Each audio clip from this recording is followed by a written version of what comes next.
Why do some people seem to get exactly what they want, the opportunities, the respect, the outcomes, while others who work just as hard, maybe harder, keep ending up with nothing? You've probably asked yourself that question. Maybe while watching someone less qualified move ahead of you. Maybe after doing everything right and still getting overlooked. The frustrating part isn't the failure. It's that nobody explains the real reason it keeps happening. The story you were told, work hard, be honest, treat people well, and success will follow, is not wrong exactly, but it is incomplete. And that gap between what you were told and what you're actually experiencing is exactly where Machiavelli lived. Niccolò Machiavelli didn't study power the way it should work.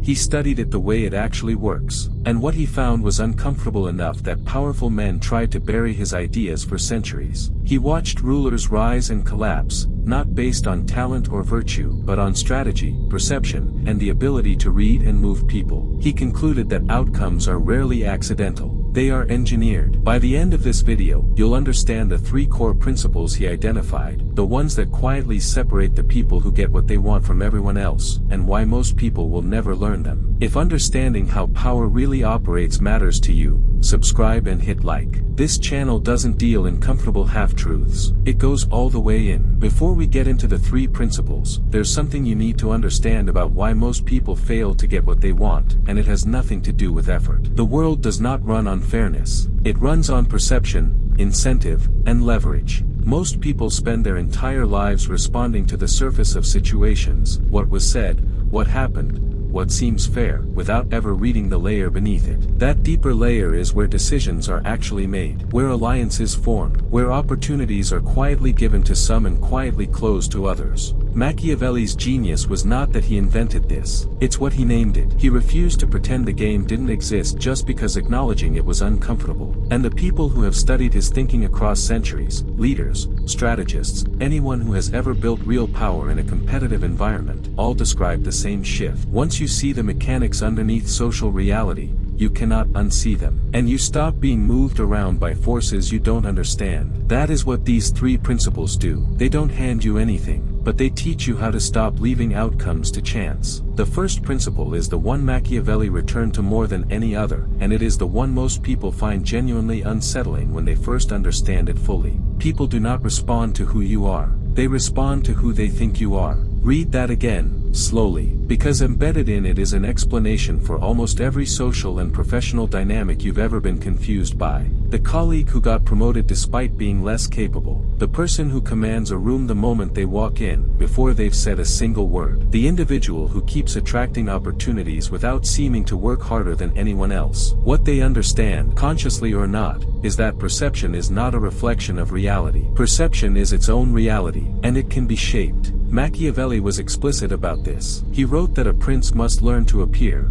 to project the qualities people want to follow, because in large social environments, people cannot verify what's real. They can only read signals, and signals can be calibrated. This is not dishonesty in the cheap sense. It is something more sophisticated. It is understanding how you carry yourself, how you speak, how you respond to pressure, how you enter and exit situations. All of it communicates status information to the people around you before you've done a single thing of substance. And people use that information to make decisions about you. The practical implication is this: if you wait until you have everything before you project confidence, you will wait forever. Because confidence is one of the signals that generates the opportunities that build the foundation you were waiting for. You cannot earn your way into the perception. You have to inhabit it first, and let reality catch up. Most people have this backwards their entire lives, and that inversion costs them more than they will ever consciously calculate. But that's only the beginning. The second principle goes deeper, into the territory most people find either cynical or liberating, depending on how honest they're willing to be about human nature. People are predictable, not in every detail, but in their fundamental motivations. They move toward what benefits them. They avoid what threatens them. They act in the direction of their own interest, even when they believe they're acting on principle. Machiavelli didn't say this to be cruel. He said it because ignoring it is one of the most expensive mistakes a person can make. Most people operate with an invisible expectation that others will act fairly, reciprocate effort, and respond to sincerity with sincerity. And when that expectation is violated, when someone acts in pure self-interest at your expense, the result is confusion, hurt, and a feeling of betrayal. Machiavelli would say, The betrayal was the expectation, not the behavior. When you accept that people are primarily moved by their own desires, fears, and advantages, something shifts. You stop trying to inspire loyalty through effort alone. You start asking a different question: what does this person actually want, and how does what I'm offering connect to that? This is what it means to leverage human nature rather than fight it. You don't manipulate people by deceiving them about what they'll receive. You position what you need from them as aligned with what they already want. You make the path of self-interest run through you. When you do this well, people feel as though they are choosing freely, because in a sense, they are. You simply made sure you were the obvious choice. This applies everywhere. In negotiation, in leadership, in any dynamic where you need someone else's cooperation to achieve something. The person who understands what the other party actually values,